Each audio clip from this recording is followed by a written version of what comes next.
మనం ఇప్పుడు సముద్ర లంఘనం అనే పాఠ్యాంశాన్ని గురించి నేర్చుకుందాం.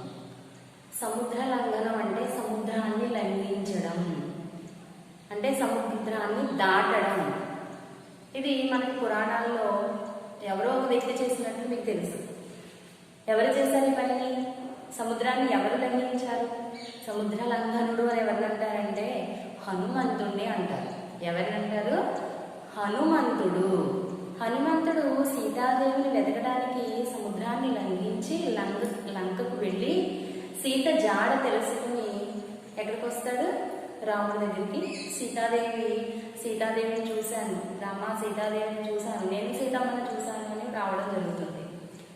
ఈ పాఠ్యాంశం మనకి ఎలా ఉంటుందంటే కావ్య రూపంలో ఉంటుంది, అంటే ఒక పద్య రూపంలో ఉంటుంది ఈ పాఠ్యాంశం. అసలు ఈ పాఠ్యాంశం యొక్క నేపథ్యం ఏమిటి? ఈ పాఠ్యాంశం యొక్క నేపథ్యం ఏమిటంటే సీతారామ లక్ష్మణులు దండకారణ్యానికి వెళ్తారు కదా. తర్వాత రామాయణంలో మీకు కథ తెలుసు, అంటే సీతాదేవిని రావణాసురుడు ఎత్తుకు వెళ్ళిపోతాడు. సీత జాడ కోసం రాముడు వెతుకుతూనే ఉంటాడు, రామలక్ష్మణుడు. అలా కొంతమంది వ్యక్తుల ద్వారా మీకు సుగ్రీవుడు అయితే సహాయం చేయగలడు అని చెప్తే వాళ్ళు ఎక్కడికి వెళ్తారు? ఋషిముఖ పర్వతానికి వెళ్తారు. అలా ఋషిముఖ పర్వతానికి వెళ్ళడం, రామ సుగ్రీవుడు స్నేహితులు అవ్వడం జరుగుతుంది. అంటే సుగ్రీవుడి యొక్క కష్టాన్ని కూడా రాముడు తీరుస్తాడు, రాముడి యొక్క కష్టాన్ని సుగ్రీవుడు తీరుస్తానని వాళ్ళిద్దరూ మాట ఇచ్చుకోవడం జరుగుతుంది. అలా వాళ్ళు స్నేహబంధం కూడా పెరుగుతుంది.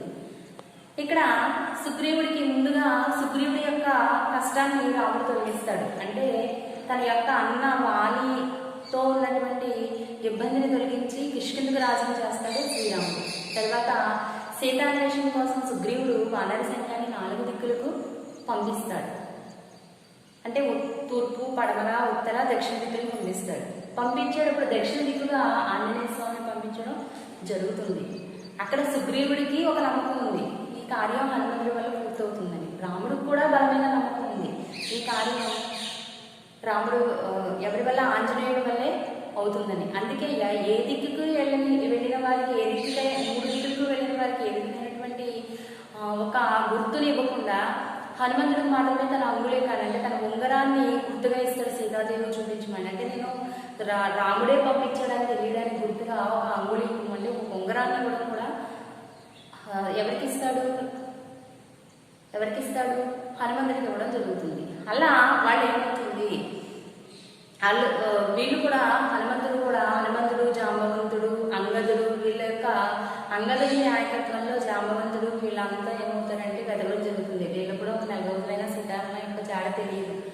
తర్వాత వీళ్ళకి గరుత్మంతుడు, అంటే సీతాదేవిని రావణాసురుడు తీసుకెళ్తున్నప్పుడు అడ్డుపడినటువంటి జటాయు అనే పక్షి యొక్క అన్నగారు సంపాతి ద్వారా వీళ్ళకి సీతాదేవి లంకకు అవతల ఉన్నదన్న విషయం తెలుస్తుంది. అప్పుడు ఎవరు వెళ్ళాలి అనుకుంటున్నప్పుడు ఆంజనేయుడికి తన యొక్క శక్తి తనకు తెలియదు. ఎవరైనా గుర్తు చేస్తే తన శక్తిని వాళ్ళ యొక్క పొగడ్తలకి తన యొక్క శక్తి బయటకు వస్తుంది. అలా మొత్తం మీద సీతాదేవి లంకలో ఉందనే విషయం తెలుస్తుంది. అంటే సీతాదేవిని చూడడానికి వెళ్ళడం మహా ఏమి సులువైనటువంటి పని కాదు. అక్కడ ఒక సముద్రం ఉంటుంది, ఆ సముద్రాన్ని దాటుకుని వెళ్ళాలి. ఎవరు వెళ్తారు? అంగుదుడా నాయకుడు. అంగదుడు వెళ్ళడం కుదరదు. జాంబవంతుడా పెద్దవాడైపోయాడు. అప్పుడు జాంబవంతుడు ఆంజనేయుని ప్రోత్సహిస్తాడు. ఓ ఆంజనేయ, హనుమంత, నీ వల్లే కార్యం పూర్తవుతుంది అని అతని యొక్క శక్తిని అతనికి తెలియజేసేలాగా ఇతను మాటలు చెప్పేటప్పటికి హనుమంతుడు తన ఉత్సాహంతో, అవును నేను ఎన్నైనా చేయగలను, ఈ సముద్రం ఏంటి 100 సముద్రాలు నేను ఎదగలను, కొండను కూడా పెళ్లి చేసేయగలను అని, నేనే వెళ్ళి సీతాదేవి యొక్క జాడ తెలుసుకుంటాను అన్నంత ఉత్సాహవంతుని చేస్తాడు జాంబవంతుడు. అప్పుడు హనుమంతుడు అంటాడు, నేను ఇక్కడి నుంచి కాదు, ఈ భూమి మీద నుంచి కనుక నేను ప్రయాణాన్ని సాగించినట్టయితే నా అడుగుల తాకడికి భూమి తట్టుకోలేదు. కాబట్టి నేను ఇక్కడ దగ్గరగా ఉన్నటువంటి మహేంద్రగిరి పర్వతం నుంచి నా ప్రయాణాన్ని సముద్రాన్ని లంఘించడానికి, దాటడానికి నేను అక్కడి నుంచి ఎగరడానికి వెళ్తాను అని వాళ్ళకి చెప్పి సీతాదేవి జాడను కనుక్కోవడానికి, సముద్రం లంఘించడానికి అతను వెళ్ళడం జరుగుతుంది. ఇది ఈ పాఠ్యాంశం యొక్క నేపథ్యం. ఈ పాఠ్యాంశం యొక్క ప్రక్రియ. ఈ పాఠ్యాంశం యొక్క ప్రక్రియ ఏంటి? ఇది ప్రబంధము. అంటే ప్రబంధం అంటే ఏంటి? వర్ణనా ప్రధానమైనటువంటి కావ్యాన్ని ప్రబంధం ప్రబంధాలు అంటారు. ఎర్రను కూడా వర్ణనలకు ఆద్యుడు. మీరు వెన్నెల లెసన్లో ఎర్ర గురించి నేర్చుకున్నారు.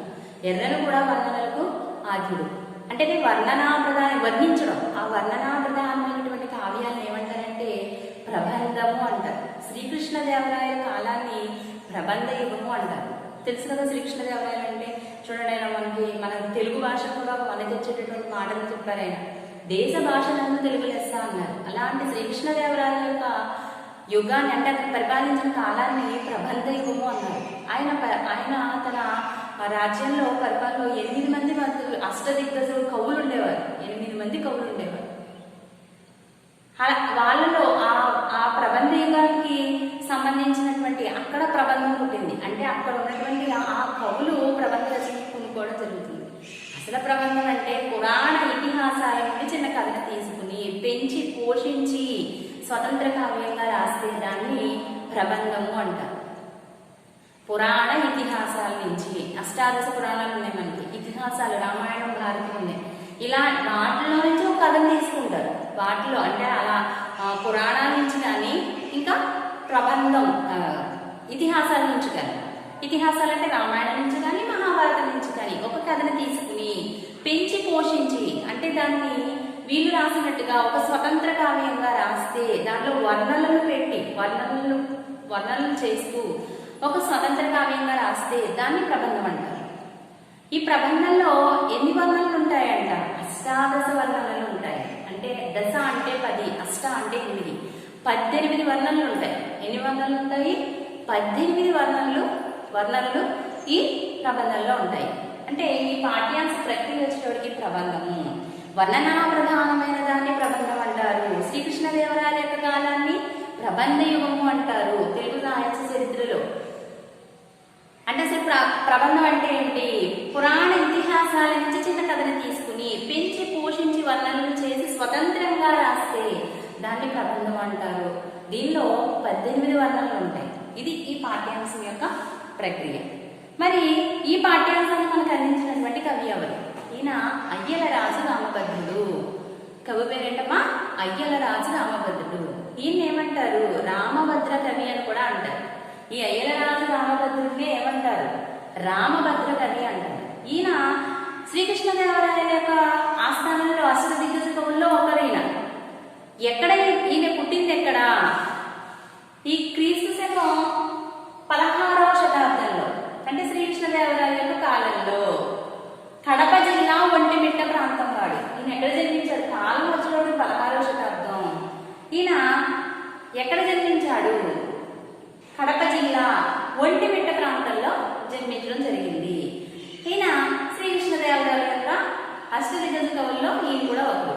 ఈ రామభద్ర కవినే ఈయన అసలు పేరు అయ్యలరాజు రామభద్ర కవి. ఈయన రామభద్రుడు అని కూడా, రామభద్ర కవి అని కూడా పిలుస్తారు. ఈయన ఈ కావ్యాన్ని, ఈ రాసినటువంటి రామాభ్యుదయ కావ్యాన్ని ఎవరికి అంకితం ఇచ్చాడు? ఈయన రామరాయల మేనల్లుడైన గొప్పూరి నరసరాజుకు దీన్ని అంకితం ఇచ్చారు. ఇదే కాకుండా ఇంకొక రచన చేశారు ఈయన. ఆ రచన పేరు ఏంటంటే సకల కథాసార సంగ్రహం. అంటే రామభద్ర కవి యొక్క రచనలు ఏంటి? రామాభ్యుదయ కావ్యం ఒకటి, సకల కథాసార సంగ్రహం అనేటటువంటి రచన చేయడం జరిగింది. శ్రీరామ కథనైన 8 ఆశ్వాసాల ప్రబంధంగా మలిచాడు. అంటే 8 ఆశ్వాసాలలో ఒక ప్రబంధంగా మలిచాడు. అనుకున్నాం కదా, ప్రబంధం అంటే తెలుసు కదా, పురాణ ఇతిహాసాల నుంచి చిన్న కథను తీసుకుని పెంచి పోషించి వర్ణన చేసి స్వతంత్ర కావ్యంగా రాస్తే దాన్ని ప్రబంధం అంటారని. ఈయన ఈ శ్రీరామ కథను, అంటే శ్రీరాముడి యొక్క వృత్తాంతాన్ని 8 ఆశ్వాసాల కింద ఈయన ప్రబంధంగా మలిచారన్నమాట. ప్రతి ప్రజ్ఞంలో కల్పనా చాతుర్యం కనిపిస్తుంది. వర్ణనలో ఎన్ని రకాలు అనుకున్నాం మనం? 18 రకాల వర్ణనలు అనుకుంటే ఈయన ఎక్కువ కల్పన, అంటే కల్పితంగా కొన్ని ఈయన సృష్టించి ఆ కల్పనా చాతుర్యం కనిపిస్తుందంట.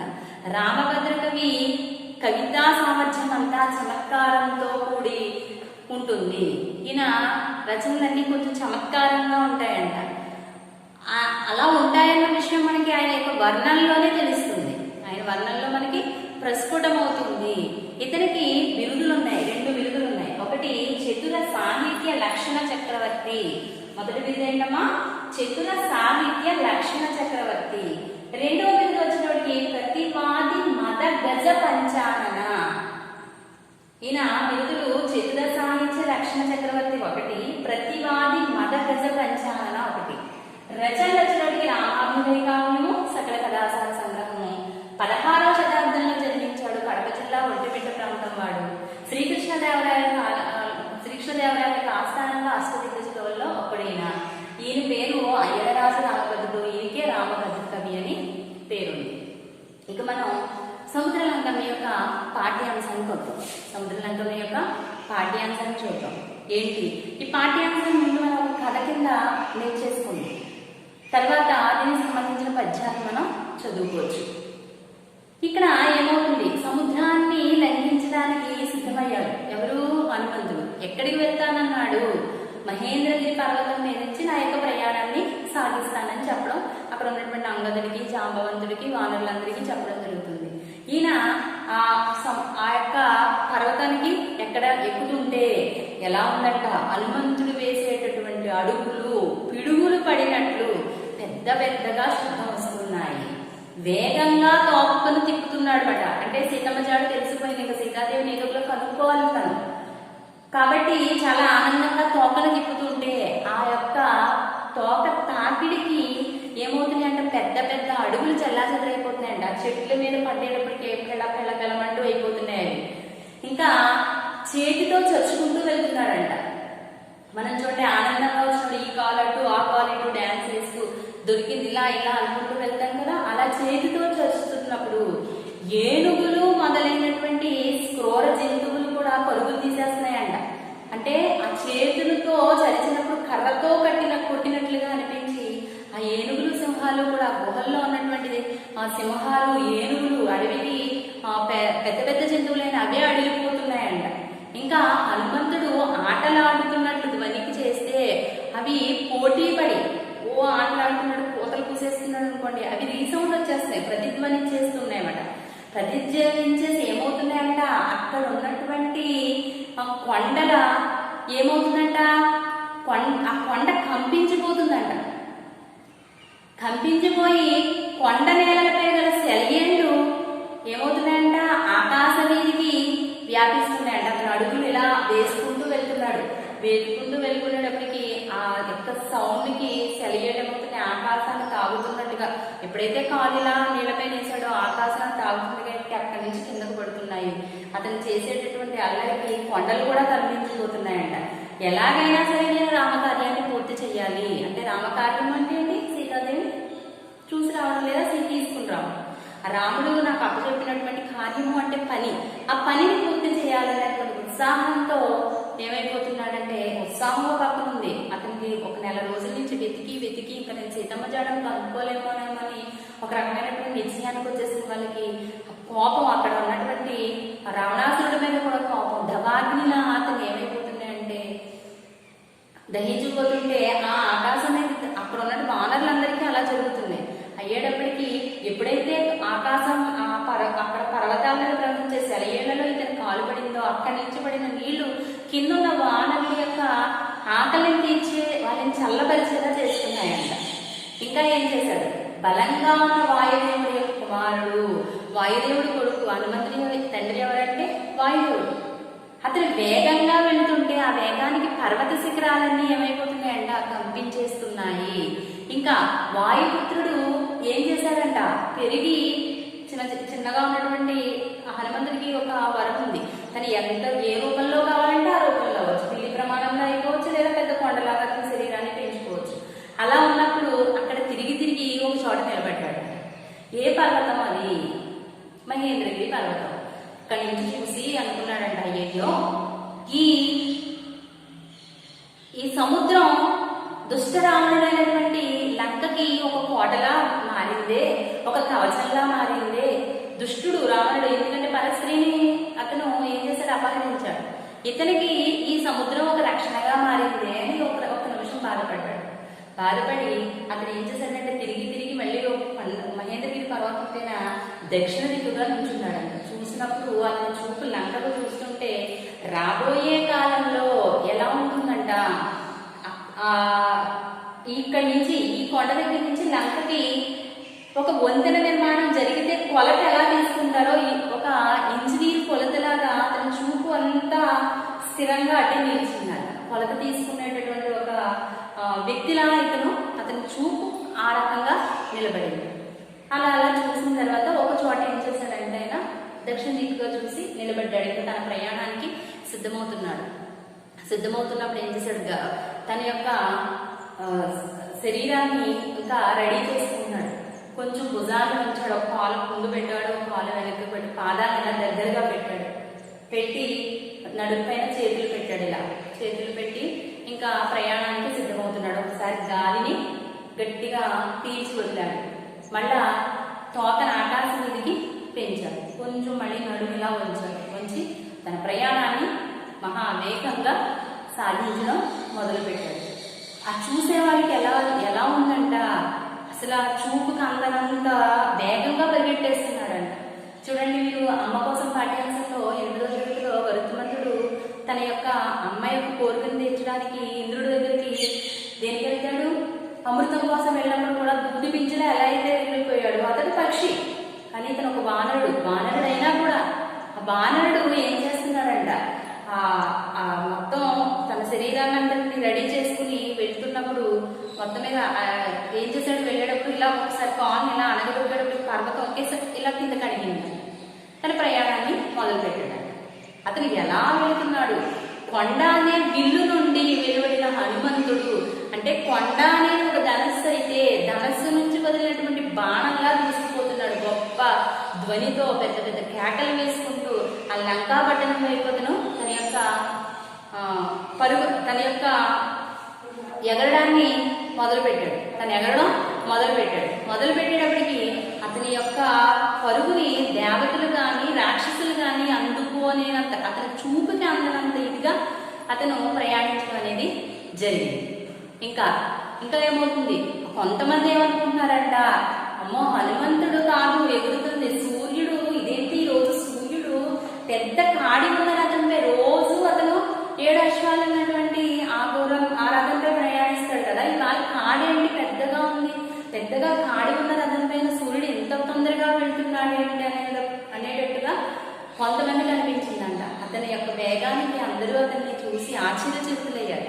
అలా వెళుతున్నప్పుడు అతని పిక్కల నుండి, అంటే కాలు పిక్కల నుండి గాలి ఏమైందంట, వెళ్ళి అక్కడ సముద్రంలోని చొరబడి అదొక రంధ్రం కింద ఏర్పడి పాతాళ లోకంలో ఉన్నటువంటి ఎవరున్నారు, పాతాళ లోకంలో బలి చక్రవర్తి తన 3 అడుగులు నేల అడిగినప్పుడు ఏం చేశాడు, వామనుడు అడిగినప్పుడు ఒక అడుగు భూమి మీద పెడితే, ఒక అడుగు ఆకాశానికి పెడితే, 3వ అడుగు ఎక్కడ పెట్టమంటే నాకు తల మీద పెట్టమన్నప్పుడు అతను పాతాళ లోకానికి రాసేయాడు. పాతాళ లోకానికి, ఆ పాతాళ లోకంలో మనకి ఎవరున్నారు, మన భూమిని ఎవరు మోస్తున్నారు, ఆదిశేషుడు మోస్తున్నాడు మన భూమి. ఈ భూభారాన్ని అంటే ఎవరు మోస్తున్నారు, మనం 8వ తరగతిలో నేర్చుకున్నాం. తనకు ఫలంబు లేదని ఎదంతల కోయుడు కీర్తి కోరు ఆగన గుణశాలి లోకహిత కార్యం మిక్కిలి భారమైన మేలనుకుని మూను శేషుడు సహస్రముఖంబుల గాలి గ్రోలి తానని సమోవడే మరి మహాభరమైన దరిద్రి భాస్కర అని నేర్చుకున్నాం. అంటే ఈ దరిద్రి భూమంతడిని ఆదిశేషుడు తన 1000 తలల పైన ఏం చేస్తున్నాడంటే మోయడం జరుగుతుంది. ఆ ఆదిశేషుడు ఏం ఆహారంగా తీసుకుంటాడు, పాములు ఆహారంగా ఏం తీసుకుంటాయంటే గాలిని ఆహారంగా తీసుకుని బతికేస్తాయంటారు. ఈ పిక్కల నుండి నిలబడినటువంటి గాలి సముద్రం చొచ్చుబడి రంధ్రం కింద ఏర్పడిపోయి పాతాళ లోకాలకు వెళ్ళి అక్కడ ఉన్నటువంటి ఆదిశేషుడి యొక్క ఆహారం లభించిందా అన్నంత ఆశ పుట్టించేటట్టుగా అతని యొక్క వేగం ఉందంట. ఇది కవి యొక్క కల్పనా చాతుర్యం. అలా ఏమయ్యాడంటే శ్రీరాముడి యొక్క క్రోధము అంటే కోపరసం లంకకు ఒక కలుగు తప్పినారా అన్నట్లుగా, రాబోయే కాలానికి ఒక వారధి నిర్మించడానికి అల్లెకాటిని సుడులా అన్నట్లుగా, భూమికి పాత వస్త్రాలు పోయి కొత్త వస్త్రాలు రప్పించేటట్లుగా, నల్లని వల్ల చించెనన్నట్లుగా హనుమంతుడు చూడడానికి ఆదిశేషుడు వచ్చి తలుపులు తెరిచిన ఆ బలి చక్రవర్తి ఇంటి వాకిలా అన్నట్లుగా అంత వేగంగా హనుమంతుడి యొక్క ఏమైంది ప్రయాణం సాగింది. మనకి ఈ పాఠ్యాంశంలో అతని యొక్క ప్రయాణం సముద్రం పైన ఎలా సాగింది అంతవరకు మనం నేర్చుకున్నాం. ఇది సముద్రాన్ని లంఘించేటప్పుడు హనుమంతుడి యొక్క ఒక విధానం ఎలా ఉంది, అతను పర్వతం పైకెక్కేటప్పుడు ఎలా ఉన్నాడు, తర్వాత అతను సముద్రాన్ని చూసి ఏమనుకున్నాడు, అతను ఎవరి కుమారుడు, అతను ఎలా రెడీ అయ్యాడు, వెళుతున్న వాడికి ఎలా అనిపించింది, అతని యొక్క పాతాళ లోకంలో ఉన్న వాళ్ళు కూడా ఎలాగా వాళ్ళు అనుకున్నారు, ఈ విషయాలన్నిటినీ పాఠ్యాంశంలో మనం నేర్చుకుందాం. ఇది పాఠ్యాంశం యొక్క పద్యాల యొక్క భావం, అంటే ఒక కథ ద్వారా మీరు విన్నారు. ఇప్పుడు మనం పాఠ్యాంశాన్ని పద్యాలు కూడా ఒకసారి మనం చదువుకుని తెలుసుకుందాం. పాఠ్యాంశంలో పద్యాలు చూస్తే చూడండి, మనం అడుగులొత్తిన పట్ల పిడుగు మొత్తిన ఎట్ల బహుమహోబలములు పగిలి పడగా, తోక త్రిప్పిన పట్ల మోక విప్పిన ఎట్ల బలుగాన నిలకూలి బయలుగాగా, దేలదట్టిన పట్ల గోలగొట్టిన ఎట్ల కరికేసరాదులు గలగి పరవా, రంతు చూపిన పట్ల వంతు మోపిన ఎట్ల గుహలు ప్రతిధ్వనులు గుమ్మరింప. అతను అడుగులు వేస్తుంటే పిడుగులు పడినట్టుగా ఉందని, తోక తిప్పితే చెట్లన్నీ చల్లా చెదరైపోయినాయని, అతను కేకలు పెడితే అక్కడ ఉన్నటువంటి ధ్వనికి అక్కడ ఉన్నటువంటి సింహాలు ఏనుగులు కూడా కంగారు పడి అని, అతని యొక్క వంతు అంటే అతని యొక్క శబ్దానికి గుహలు కూడా ప్రతిధ్వనించినాయి అని, ఇంకా కంపిత ధరాధరాదిత్య గాజరీత రంగగటెల్లడల ఉప్పరంపులెగసి పడి తడిపి కార్యదాహ విభ్రాంత కపుల యుల్లములతో దవాగ్నులుల్ల చేయ. అతను వెళుతున్నప్పుడు ఆ ప్రవాహము అక్కడ ప్రవహించేటటువంటి సెలయేడు పైన కాలు మోపేటప్పటికి అవి ఏమైనాయి అంట, ఆకాశం ఉప్పరము అంటే ఆకాశం పైన ఎగసిపడి కింద ఉన్నటువంటి వానరుని యొక్క దాహాన్ని తీర్చినట్లుగా అనిపించిందంట. ఇంకా ఏంటి, వడలు వడిసిన తమ తండ్రి కొడుకు దోప రయమునకు కోట కోటలన్నీ చెలింప, బిరిగి గిరి గాటు కొడుకెక్కి తిరిగి తిరిగి ఒక్క చోనించి దక్షిణ దిక్కు చూసి, అంటే వడలు వడిసిన తమ తండ్రి యొక్క బలవంతుడైనటువంటి వాయుదేవుని యొక్క కుమారుడు అతని యొక్క వేగానికి కోటలన్నీ అతను జలించి మొత్తం మీద అతను పర్వతాన్ని ఎక్కి నించున్నాడు. నించుంటే ఏ పర్వతము, మహేంద్రగిరి పర్వతానికి తిరిగి తిరిగి మొత్తం అంతా చూస్తున్నాడు. పర్వతాన్ని ఎక్కి తిరిగి ఒక చోట నిల్చున్నాడు. చూచుని ఎటువైపు చూస్తున్నాడు, దక్షిణ దిక్కుగా చూస్తున్నాడు. చూసి ఏమనుకుంటాడో చూడండి. కటకట ధరణి కటితట మటమనిపించు కొనగన్న పారావారం పిటు వచ్చి కుటిల దానవ కుటభేద నవభ్ర పరిఘపోయనగనగా. అయ్యయ్యో కటకట, ఈ సముద్రం ఏంటి, ధరణికే అందాన్ని ఇచ్చేటటువంటి ఈ ధరణి కటితటము అంటే ఈ భూమికి నడుమున వస్త్రంలో ఉంటుందంట సముద్రం. చూడండి, ఈ భాగాన్ని ఏమంటారంటే కటితట ప్రాంతము అంటారు. ఈ భూమికి మంచి వస్త్రంలా శోభిల్లేది సముద్రం. ఇలాంటి ఈ సముద్రము ఈ కుటిల దానవుడు అంటే ఈ కుటిలమైనటువంటి రాక్షసుడి యొక్క నగరానికి ఒక రక్షణ కవచంగా నిలిచింది అనుకున్నాడు. అని అనుకుని గాడ్లు వేట్టు పట్టి గట్టెక్కి ఎక్కున చూచే సూటినేటి జోటి మగను భావిసేతు వచ్చు పడలంక కడకను సూత్ర పట్టు మాటి చూకి వెలగా. అయ్యో అనుకుని ఆ గాల్పు వేడుపు పట్టి అంటే ఆ వాయుదేవుని యొక్క ముద్దుల కుమారుడు గట్టెక్కి అక్కడి నుంచి ఎలా చూస్తున్నాడు, చూచే నేటి జోటి మగని అంటే సముద్రం భర్త అయితే నదులను స్త్రీతో పోలిస్తే సముద్రాన్ని పురుషుడితో పోలుస్తారు. అంటే నదులకు భర్త ఎవరిక్కడ, సముద్రం. ఈ నేటి జోటి మగని ఏమంటున్నాడు, మొత్తం మీద ఎలా ఉందంటే ఇతను చేసేటటువంటిది వాయుదేవుడు యొక్క ముద్దులు కొడుకైనటువంటి ఆంజనేయుడు కొండెక్కి లంక వైపుగా చూపిగా చూసి ఆ చూపు ఎలా ఉందంటే సముద్రంపై రాబోయే కాలంలో రఘువీరుడు లంక వరకు సేతువుని ఏర్పాటు చేయడానికి కొలత తీసుకున్న దారంలా ఉందంట. అంత సూటిగా ఉందంట అతని యొక్క చూపు. ఇంకా ఏమంటున్నాడు, అప్పుడు ఏం చేశాడు, ఇంకా తను ప్రయాణాన్ని మొదలు పెడుతున్నాడు ఆంజనేయుడు. తన చూపం మృది మీద జాచి శ్రవణధ్వంబు రెక్కించి వంచిన చెంచద్భుజముల్ సముత్కటకటి సీమంబులను పూంచి తోక అహో వీధి కింపెంచి అంగ్రహ్యంగా పెట్టి బిడ్డు దిగక్కున అక్కొండ అడంగ త్రొక్కి పైకి గుప్పించి లంఘించుచోన్. తన చూపంతా సముద్రం పైన తిక్కించాడు, వింటున్నాడు. తన చూపట్టే మొత్తం తన యొక్క చెవులన్నీ అటువైపే రిక్కిస్తున్నాడు చూపుని. రెండు చెవుల చేతను రెక్కించి కుంచుగా భుజం వంచి సముత్కట కటీసీమంబులను పూంచి తన చేతుల్ని ఇలా నడుంపైన పెట్టుకుని తోకన ఆకాశం మీదకి పెంచి కాళ్ళు దగ్గరగా పెట్టుకుని గాలిని ఒక్కసారి పీల్చి వదిలి గక్కున ఒకేసారిగా ఆ కాలుని అణిచిపెట్టి ఒక కాలుని అణిచిపెట్టి అక్కడి నుంచి గుప్పించి తన యొక్క ప్రయాణాన్ని మొదలుపెట్టిన తర్వాత గిరిదొంగ దొక్కి చెంగున హరిమింగికి దాటుకొనిన హరిహరియపుడా హరి ఎగసినట్లు తోచక గిరి ఎగసినట్లు తోచ గెలవులకెళ్ళం. ఇలా హనుమంతుడు వెళ్ళేటప్పటికి అక్కడ కొండనే అక్కడ ఈ ఎవరు వెళ్తున్నారు అన్నట్టుగా ఉంది.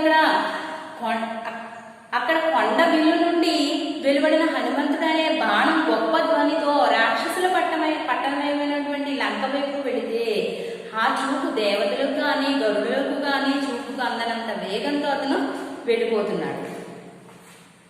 ఇంకా గిరికాముక నిర్ఘతమై హరిశరమపుడ సురపురాభిముఖంపై సురగరుడదవర లోకత్వరతోజని ఒక మహారవంపు దయించెన్ వాలంపుదాను గరువలి వేలుపుడు కరుగా చూచి విపరీత గతి దోల దొరికెనెను రవియుడు దేలంబేను పెనుగాడి తోడిదేరని అమరు.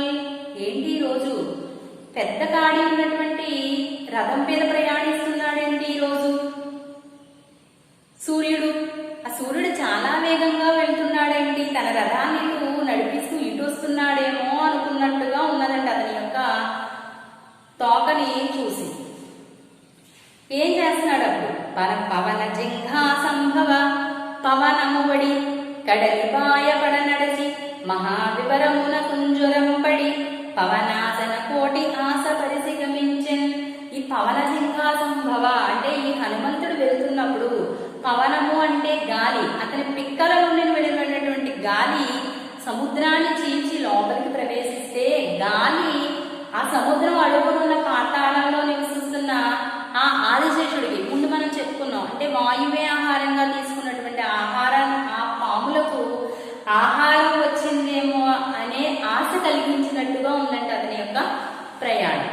ఇంకా రఘువరేణ్య క్రోధరసములంకకు ముట్టు క్రొవ్వారు కాల్వ త్రవ్వెననగా నాగామి సేతు బంధాను రూపంబుగా చేయు గుణావర్తమోయనగా నవయసోవసనంబులవని కల్పించి అచ్చెల్వ నల్వని వల్వచించెననగా తను చూడశేషుండు తలుపులు తెరిచిన బలిమందిరంపు వాకిలియో అనగా ఒక నిమిషమాత్ర ముప్పడయుదది నడుమ నరకుబడి తోచే అదరంట జరచి పవన జింఘా సంభవ ప్రపంచనముందనర్చి అతడు ప్రాలె త్రికూట కూటాగ్రవీధి.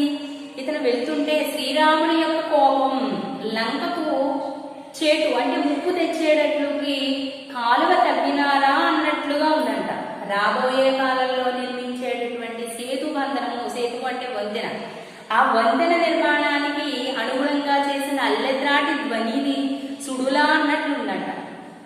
క్రొత్త వస్త్రాలు ఈ భూమికి ఇచ్చి పాత వస్త్రాలు తీసేస్తున్నారా అన్నట్లు. హనుమంతుణ్ణి చూడడానికి ఆదిశేషుడు వచ్చి తలుపులు తెరిచిన బలి చక్రవర్తి వాకిలా అన్నట్లుందంట. అలా ప్రయాణించి ఒక్క నిమిషం సముద్రం మధ్య భాగంలో ఉన్నటువంటి త్రికూట పర్వతం మీద అతని యొక్క ఒక్కసారి ఆగడం జరుగుతుంది. అక్కడి నుంచి ఇంకా అతను తన ప్రయాణాన్ని కొనసాగిస్తాడు. అలాగే లంకలో ప్రవేశించడం, సీతమ్మ జాడని తెలుసుకోవడం, లంకా నగరాన్ని అతను అంటించడము, తర్వాత అక్కడి నుంచి మళ్ళీ తిరిగి రావడము, మధువనానికి వచ్చి అక్కడ ఉన్నటువంటి తోటనంతా నాశనం చేయడము, తర్వాత రాముడికి నేను సీతమ్మను చూశాను, సీతమ్మను చూశాను అని చెప్పడము జరుగుతుంది. ఇది సముద్ర లంఘనం పాఠ్యాంశంలో ఉన్నటువంటి సముద్రాన్ని ఎలా లంఘించాడనే విషయాన్ని మనం నేర్చుకున్నాం. తర్వాత మనం దీనికి సంబంధించినటువంటి భాషాంశాన్ని, వ్యాకరణాంశాన్ని కూడా నేర్చుకున్నాం. Okay, thank you.